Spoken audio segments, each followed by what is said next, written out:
ভগবান রামচন্দ্র আসবেন অযোধ্যায় ফিরে 14 বছর বনবাস কাটিয়ে। মা কৌশল্যা তিনি মনের আনন্দে বরণডালা সাজিয়ে বসে আছেন। রামচন্দ্র আসবেন, সর্বাগ্রে তাকে বরণ করে নেবেন, প্রণাম জানাবে। রামচন্দ্র এলেন অযোধ্যায়।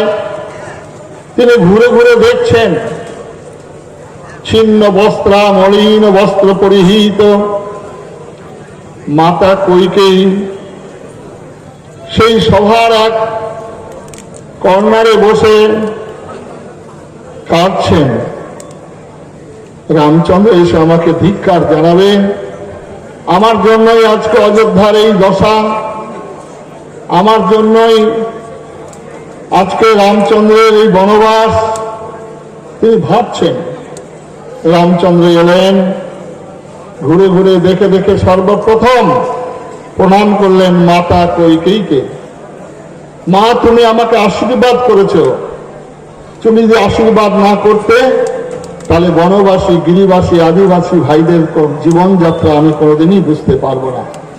তাই আজ এই সভা মঞ্চে দাঁড়িয়ে আমাকে যে প্রাণ ভরে স্নেহ বশত যে আশীর্বাদ করেছেন মাননীয় দিদি, তাকে আমি শ্রদ্ধা জানাই।